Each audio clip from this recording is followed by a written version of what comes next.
Welcome, people, to another episode of WillDoFreedom. And today we have a very special guest. It's Ulrike Guerot, an insider, I would say, into European politics, professor in European studies or political studies, um, who has a lot to say, but mainly, and that's the topic of today, about peace and the European project that was actually designed for peace and now seems to be derailed. Hi, Ulrike. Hi, hi. So, um, let's start a little bit with your background because when people look you up, and I think our audience will do that, they will see also that you are a member of the World Economic Forum. And normally that raises a lot of alarm bells. So, can you give us a little bit of background how you got to be a professor in European politics and why you became a member of the World Economic Forum? Well, I mean, first, it tells us that Wikipedia is wrong in many things and that Wikipedia has a great capacity to frame things which are not as they are written on Wikipedia. So be careful. If I read my Wikipedia entry, I feel like, who is that talking about? I mean, it's definitely not me. And I'm also I mean, it's funny that the moment you get like sort of a little bit famous, how much details they pick, I mean, what they picked about my father. And I mean, it's just so weird. Yeah. I mean, at some point when you come into the spotlight and they do everything to pull out everything of your life to read something in it, and then you read it and you feel like, okay, bye bye, that's not me. So I was never a member of the World Economic Forum. I went there twice. I went there in 2019 and in 2020, just before the pandemic started. And I went there in a way to do critical speeches. Yeah? I remember that when I was invited, perhaps I can just tell the story, but in August 2019, I was called. And I remember my assistant at the faculty standing next to me when the call came, World Economic Forum, do you want to come next January or February 2019? And I laughed and I said, you are the problem. Why are you inviting me? Yeah. And my assistant can prove it. He was standing next to me. So yes, and then we talked, and then they wanted to hear something about the EU and why the EU is not working. And I had written books and books and books as a specialist professor for European governance questions.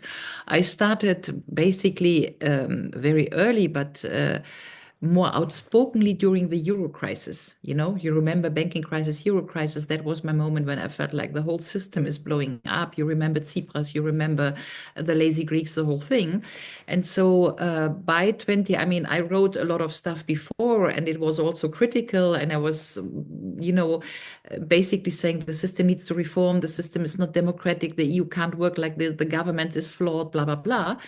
But the banking crisis blew it up. Yeah. And I became ever more outspoken. And then I had a best-selling book in 2013, Why Europe Needs to Become a Republic, a political utopia. Yeah. It was obviously a utopian book, but it was mirroring the non-working EU structures. So, and I was myself very intrigued why the World Economic Forum would invite me as a critical spirit. So I went there in 2019. And to be very honest, it didn't strike me as something very important. There were not so intelligent people. I had many, many more interesting discussions elsewhere in the world, but not in Davos. I found it quite boring. And that's it. And in 20 and I was with Ivan Krastev and with Adam Tooze, other critical minds. So you feel like you're perhaps a fun factor for those people when you come and you tell them, look, you know what you're doing is not so good. Perhaps I was a fun factor I don't know, but I'm not a member of it. Well, I think they try to assimilate critical voices or Mhm. almost co opt critical voices. That's their growing model. If they can Yeah. get you on their side, then they Mhm. win a whole sphere of influence. Yeah, yeah. I mean, in a way, that's when you want. That is my lifetime sort of movement. Yeah, but you need to know that I started in '92 with the Maastricht Treaty. I guess you are Dutch, so Maastricht Treaty.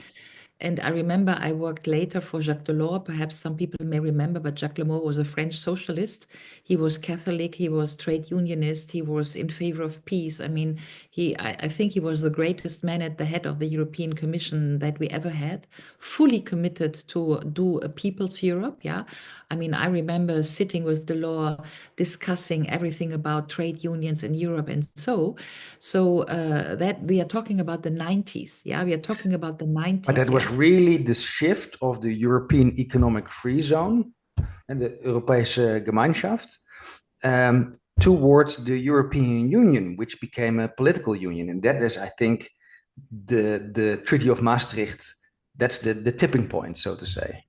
Look, I think what happened is that in the 90s, 1992 to say 2003, when we tried the European Constitution, we had a 10 years track in which at least, yeah, history will look at this differently, but we had Mitterrand, we had Delors, we had Juncker, we had Helmut Kohl. So we had a generation of persons who had war in their back. Delors was he was a war boy, yeah, and so was Helmut Kohl, and so was Mitterrand, yeah. So this generation, they really, I think, knew what they did. Say we want Europe as a peace project, and so I'm not saying that everything that it was good. I'm not saying that the euro had a nice governance and that the euro was a pony ride. I'm not saying this. We can look at the governance structures, and I wrote hundreds of articles and books about it. Yeah, to say flip sides here, flip sides there. We can't do it this way. The European workers are betrayed, so and so forth. But the difference to today is there were, heartfelt convinced that there needs to be some sort of Europe and that we need to work it out. And if there are flip sides here and there, and obviously there was the same sort of dispute we had today. Is it too neoliberal? What is about the European constitution? What about the euro? Is it good for the southern countries? And so on and so forth.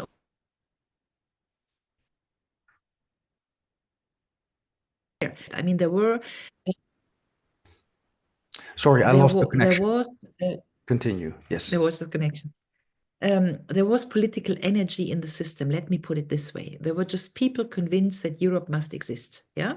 And Europe in a broader sense than the Maastricht Treaty, obviously. Yeah. But the Maastricht Treaty was a leeway to what we thought would end up in a political union, in a democratic political union, and end up with a constitution. So the very fact that it came differently, the constitution failed, then came the enlargement, the whole, east, west, East Europe was divided, then came the Iraq war, then came this and that and this and that. I mean, many things happened.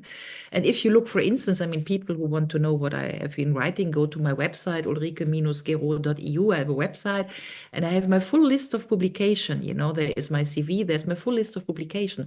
So I think you can see that by 2003, when I realized that the constitutional project is failing, yeah, and the neoliberal elements are sneaking into the European Union, and then the Eastern Europeans are there, and then NATO climbed over the EU. I mean, the whole structure was tortured. It was tortured, yeah. But I think it's also wrong to say today, easy 24 to 25, to say everything we thought from the beginning was, I think that's also wrong, yeah, because there are many people who have this, the EU was ever this and that, I'm not convinced of this argument neither. Well, rarely solutions are black and white. So when you look at the EU now, clearly anybody who looks critical sees that it's a failed project, but it doesn't mean that we don't need some sort of European peace project. Yeah. And I would even argue that the European Economic Union, so that the one that came before the EU, was actually very successful. In my opinion, but I'm not a political scientist, I don't understand why we had to push for and a constitution and enlargement and one coin, one currency. I think those projects actually hurt each other.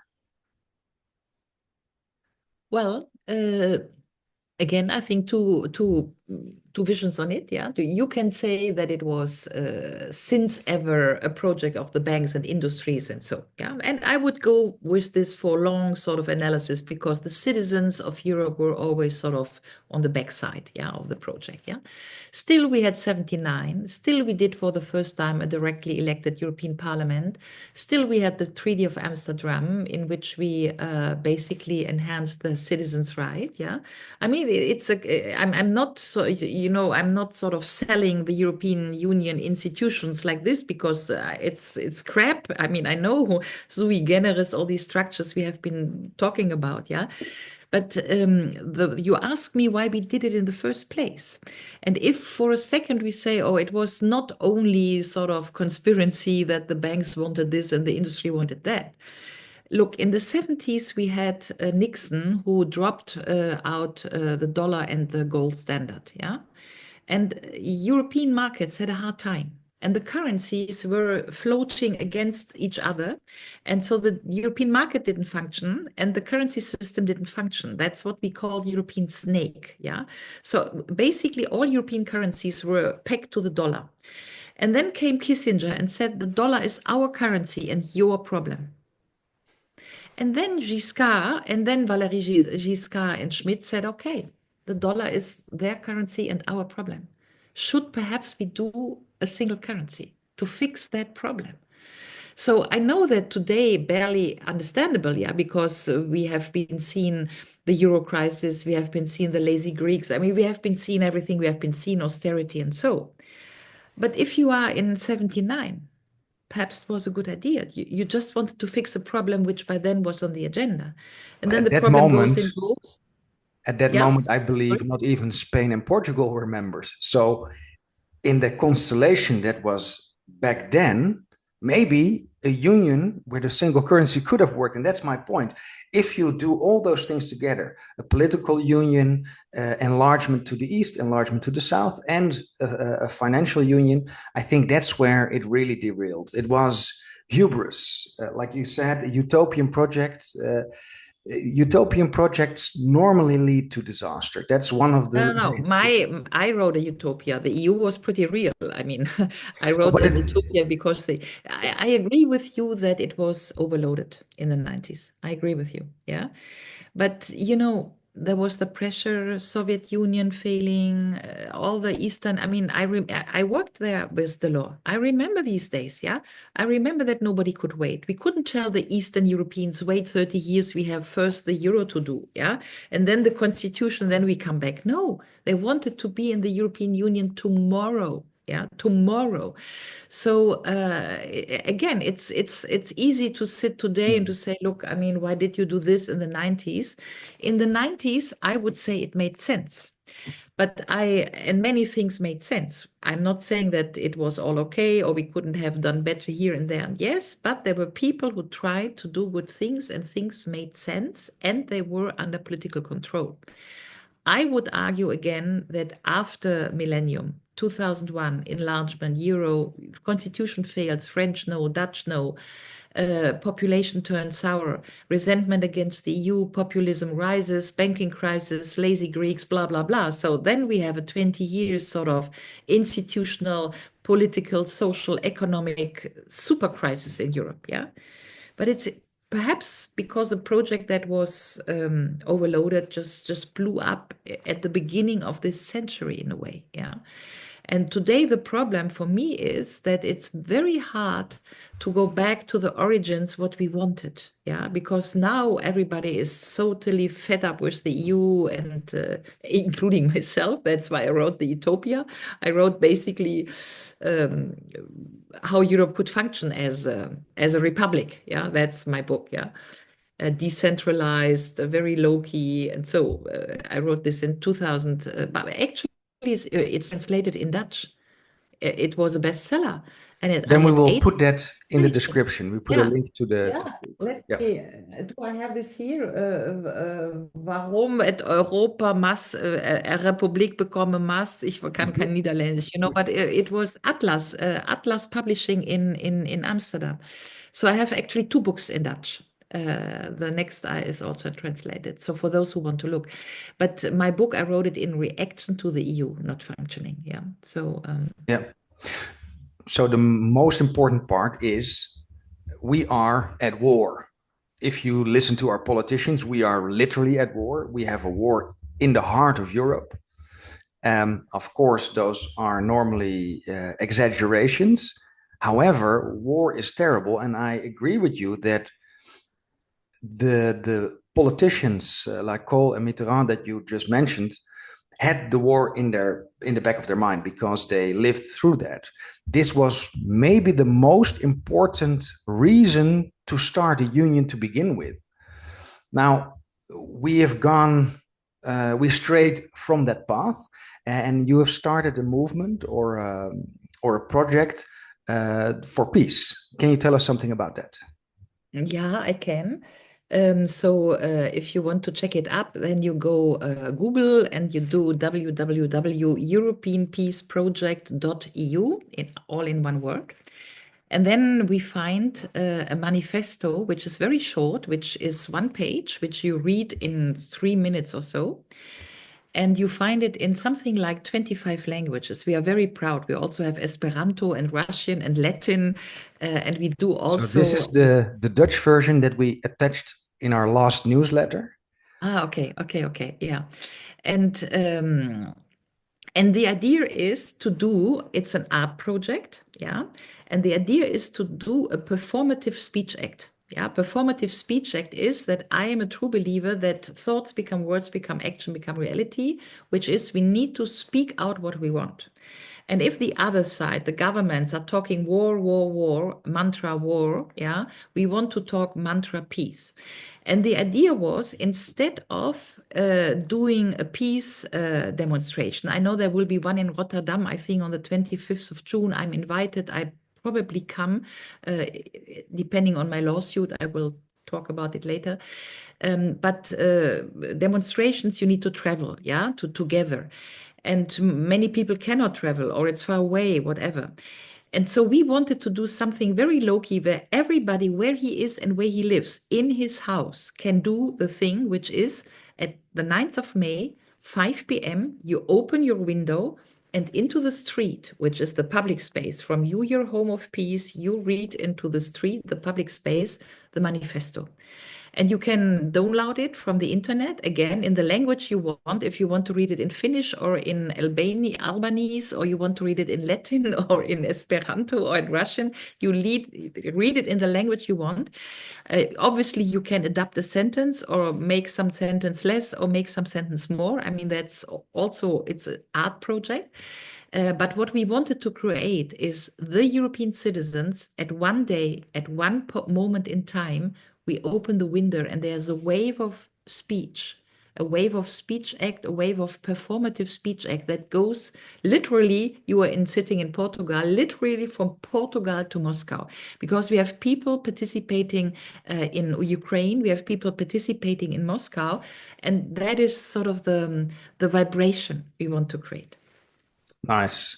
And I think it's very needed. I have never seen this kind of insanity in my life, not even during the Iraq War, where there were a lot of politicians pushing for intervention in a faraway country. But this is different. They want to bring back conscription. We have to reform to a war economy. We have to enlarge our spending to 5% of the GDP. It's crazy, and it's completely unnecessary. So can you tell us a little bit about your stance in this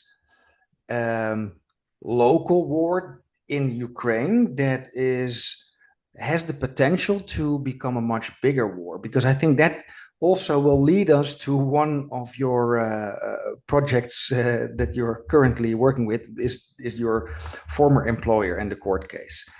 But first, tell us a bit about your stance on Ukraine and Russia. Yeah. Let me go for a second. Let me go back to the project. Yeah, because what we also wanted to try is to bring the European peace movements together. Because I felt at some moment, I have been doing so many peace demonstrations here in Germany. I spoke at many of them. also that one that was in front of the Munich Security Conference, but I had the feeling that we need to combine as European citizens, because I'm very well connected in Europe, and I know that there are so many French and so many Spanish and so many Italian and Greek people also who do not want this war. And the moment we were, with the German community, I know everybody. The project we have been shaping is also to provide a platform that we as European citizens, we find us together in that moment in time. And now coming to your moment in time, for me, it's the very same thing, I mean, the Iraq war was already nasty, yeah, no, and that was the moment. I mean, I can tell in my book, I have a lot about the combination, the sequencing between Iraq war and the European Constitution, and how, that Iraq war interfered the European constitutional making. And so, okay, let's put this aside, yeah, but it was a very, very and on purpose, yeah, on purpose, obviously, yeah, because I mean, let's just remind that Saddam Hussein wanted to peg the Iraqi oil to the euro, because we started the euro in 2002, and in November 2002, Saddam Hussein wanted to peg, I mean, to sell the Iraqi oil in euro, which would have boosted the euro, which would have probably also done a different sort of, Arabic European relationship. Yeah. But anyway, Absolutely. But this yeah. sounds like the old dream, the Baghdad-Berlin Railway, which was Yeah. the actual reason of the First World War.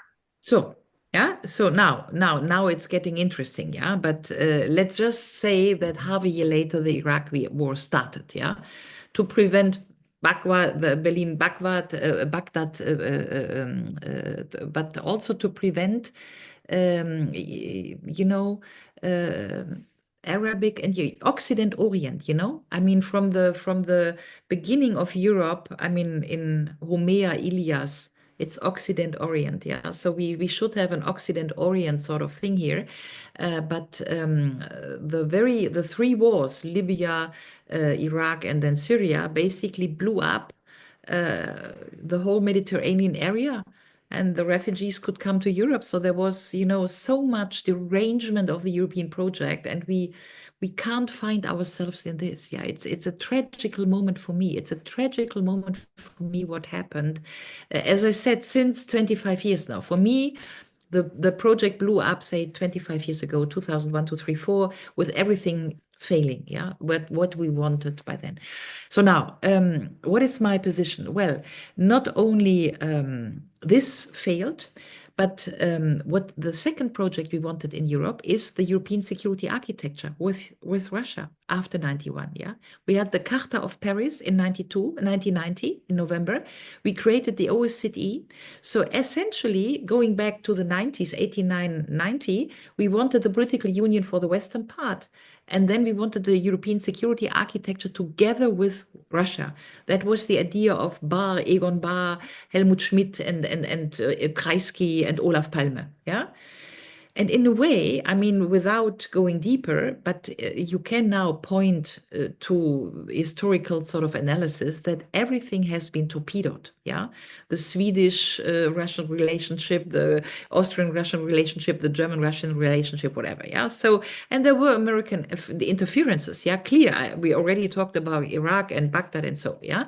So I wrote a book last year, which you can look at. Yeah, Heartland Theory. I basically picked the Heartland Theory of 1904. Mr. Mackinder, who stays in London, and says we need to occupy the heartland. Yeah, and then I read the heartland is basically today's Ukraine going to Afghanistan. So the bottom of Eurasia, if you want.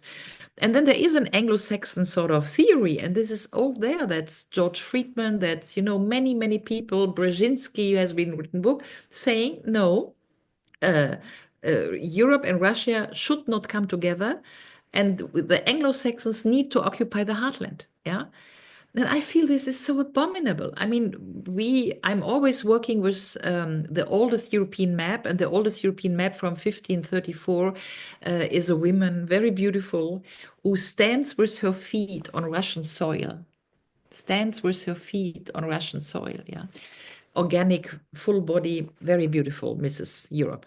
So all these, what we experienced in the 25 years we have been seen, that we were cut up from Arabic, like Iraq. We were cut off from basically Eurasia, cut off from China, sanctions with Russia. I mean, this war was, as you say, not only Iraq war, but we were driven into Russophobia. We couldn't have had our orchestras with Russian soloists, piano players. Yeah, I mean, we pulled out every commerce, every. I mean, there's a huge German-Russian trade. Everybody had to close the shops, IKEA, whatever. Everybody had to close.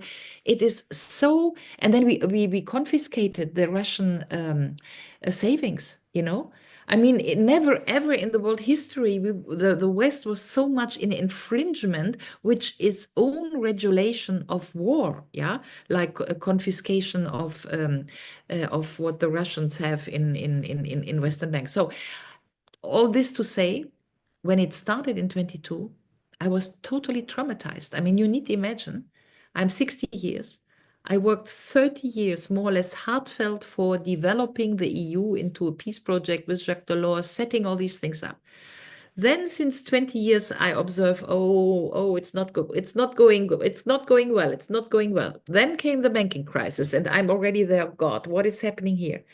Then came Corona. Then came Ukraine, and you feel like, is this a strategy to smash Europe like smashing something? And if so, I think we all together, I mean, the citizens of Europe who live here in this continent, we need to protest against this because it's destroying the beauty of the continent. It's destroying the essence of this continent.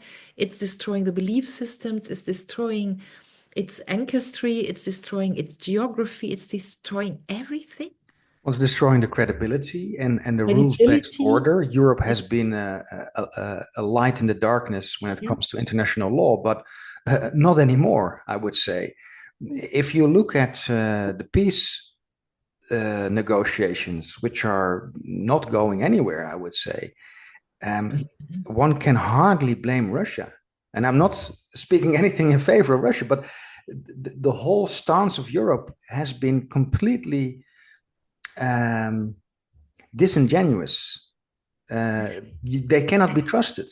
How can you make a treaty with a person who will stab you in the back every time you turn around? I mean, honestly, you can understand the Russians, yeah, because we were in rupture with Minsk one, with Minsk two, in rupture of any given treaty, especially the Americans with all these rearmament treaties already in the 0 years, 2000, the NATO-Russia Council, 2006, everything. We broke everything, yeah. So there is a huge strategy behind my take, and I'm writing actually a book, and I write this in the next book.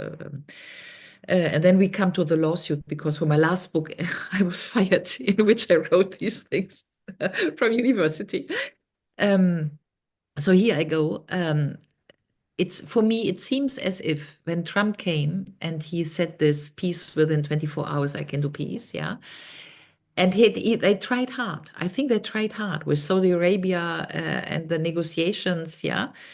I think you can now say that the West is undermining peace since basically 3 years. Yeah, we did it in April 22nd with the Istanbul Istanbul negotiations. Accords, yeah. We did it in 20, yeah.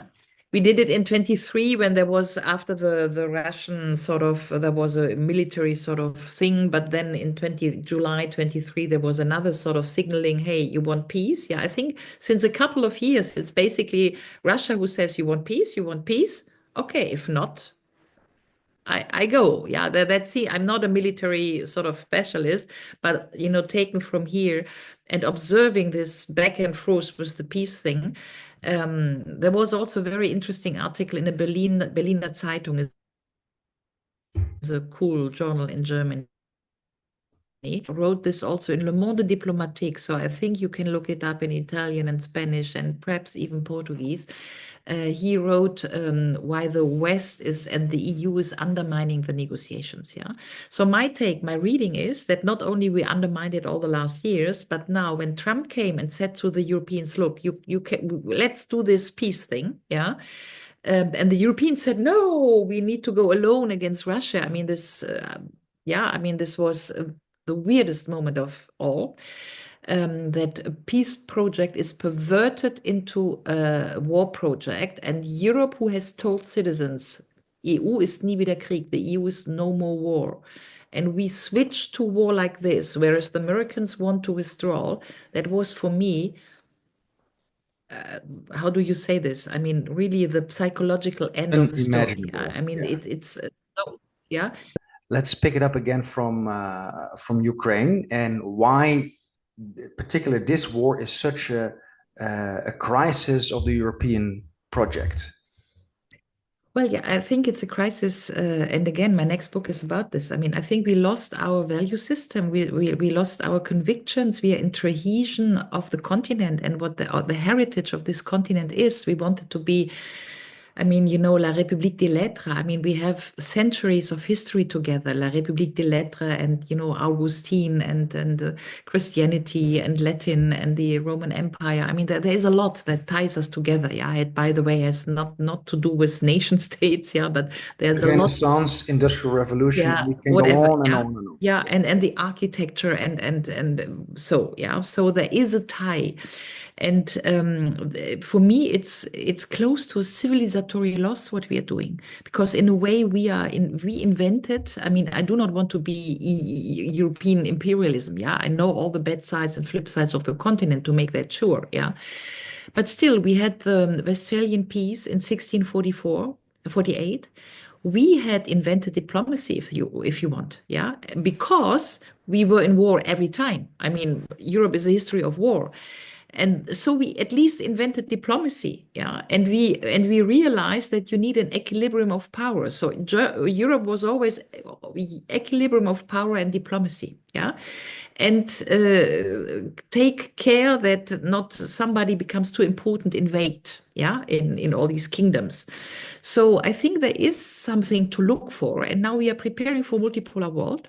I think there's something that Europe could give to the world, which is precisely diplomacy and equilibrium of power, because we are experiencing the cut of the Pax Americana. We are experiencing that the American sort of superpower hegemon unipolar world is crashing. Yeah. And for me, the only question is, in that multipolar world, do we want to be a European pole in the sense independent, emancipatory Europe, you know, Europe, which has a distinctive different culture from the US. That's what's disturbing me. Yeah. We always say we are the West, we are the West. No, we are not Starbucks. We have Segafredo. No, we are not Hollywood. We have Pasolini. We have Chabrol. You see my point. Yeah. There's ancient sort of history, which is not the American history. And I think we have been, in a way, perverted in self-understanding ourselves as part of the West, yeah, which I think is, in cultural terms, not right. It's also not right in economic and socio-economic terms, because we are not Rockefeller, we are not oligarchic, yeah, like the US. We are basically Don Camillo and Pepone, yeah. You are either Marxist or Catholic, but you are against the bourgeoisie, yeah. So there's a huge tradition of labor's movement in Europe and so on and so forth, yeah. So we are distinctively different, and I feel like Europe is losing out. We are losing out of all of this, because now the question is either that we do what the Americans wanted to do, which is that war against Russia, and we do it alone without the Americans, which is totally weird, yeah, totally weird, yeah, or we are basically hanging around with the Americans again in an Atlanticist, westernized sort of thing, yeah, which cuts off the west of Europe together with this Atlanticist tribe, but cuts off from Russia, yeah. And in the end of the day, I think it's not yet decided where we will unfold, but it's bad for Europe. And I think everybody can smell and sense this. And I think there is really, really time for, you know, having a huge meditation among European citizens. What is the political order on this continent in which we want to live together? You know, it's not the EU, that's for sure. This is also in the way in the peace project, which I now launched. I mean, I think that's I mean, it's an artwork, yeah. So, but there is a sentence: the EU must go. Yeah, we understand that the EU must go. The EU is part of the war, yeah, because it brought us into economic war. So the EU must go. But the real question is what comes after. What form of political institutional sort of democratic, decentralized organization, political organization of the continent could we find that ties us together, but leaving everybody its identity, its origin, and so on and so forth. I mean, that's basically my utopia, the European Republic. Europe as a republic is basically that idea. Yeah. I think it's a beautiful idea and one to really put your shoulders behind, which we are also doing. So on the 9th of May, we have this manifest. People can speak it out in the public square.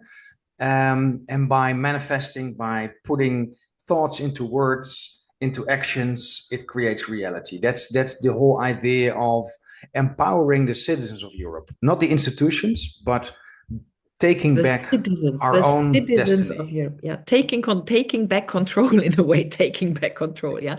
And I insist that we also have very nice artwork. A friend of mine from Neuss in Lower Rhineland, she has designed posters, and we put the artwork on, without copyright, collective copyright, so everybody can print out the posters.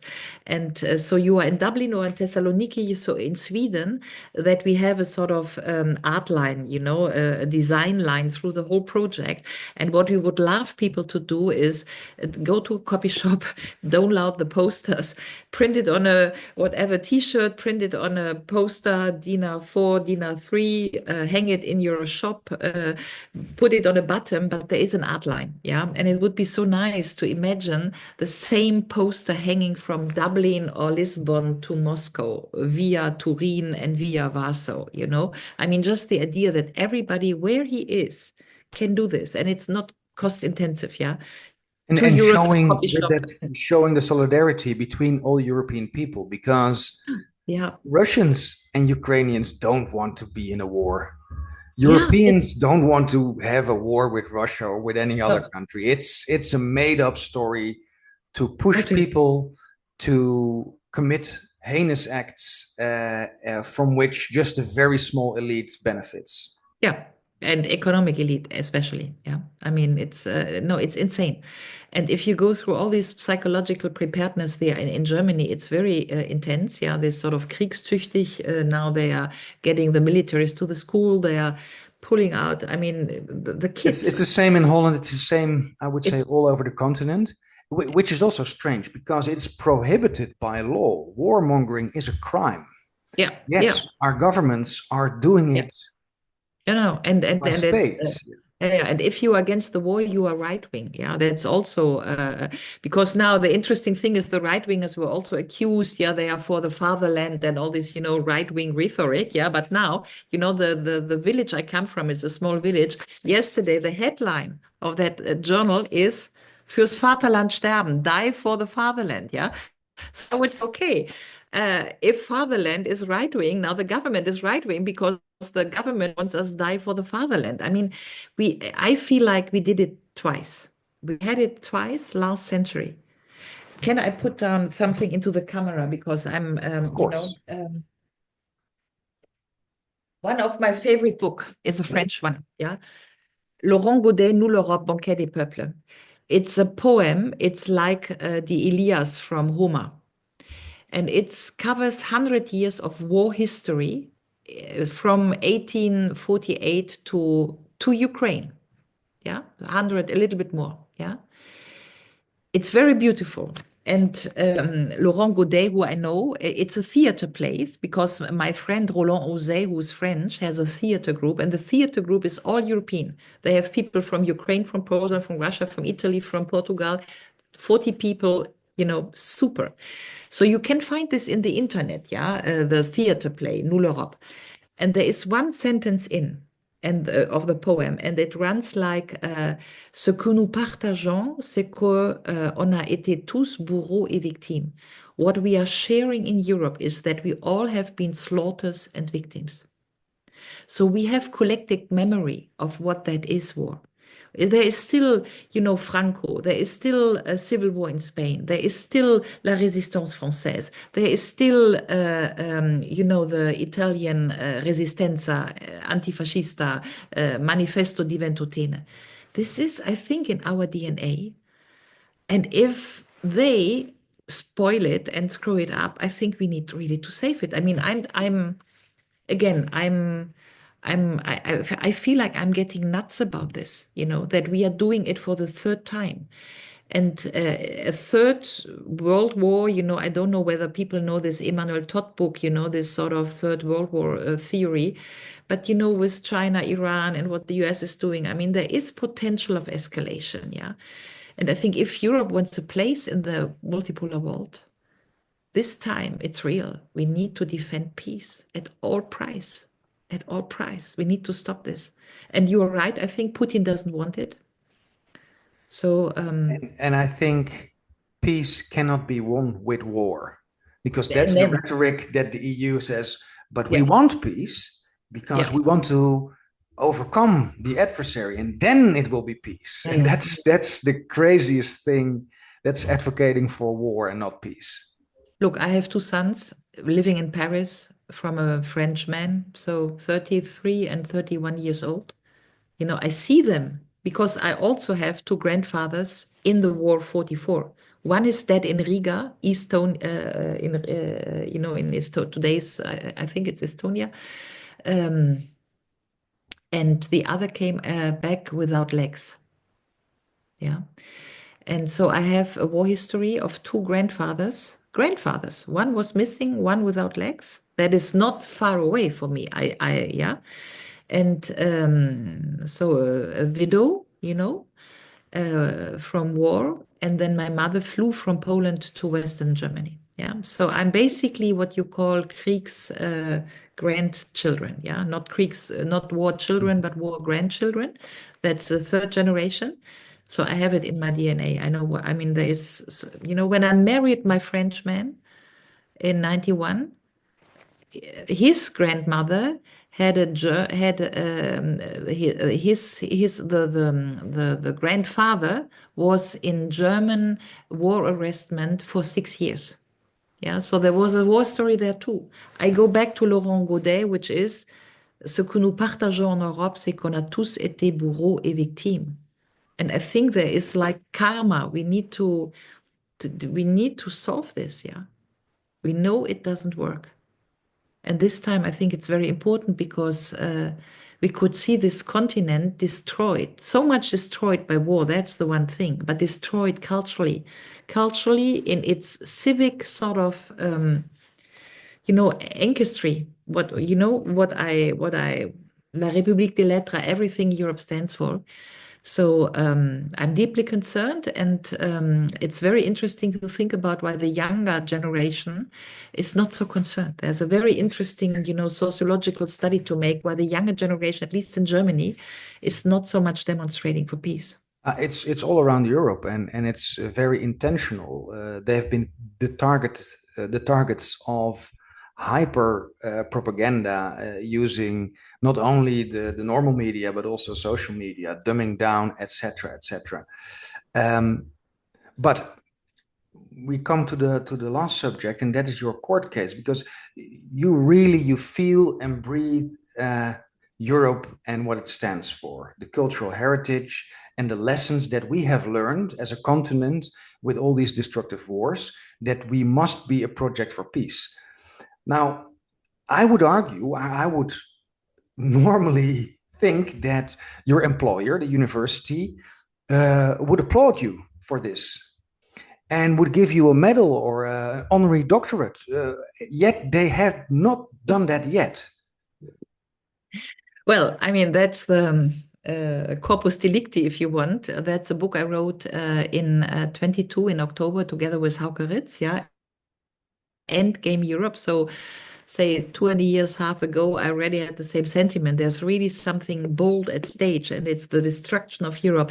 By the way, there is a Dutch YouTuber, Enko something, but who discussed the book in Dutch very nicely, by the way. So for those who want, I think with 2 or 3 clicks, you can find this. He's a critical sort of, has a YouTube, Enko, and he discusses this anyway, and he discusses it nicely.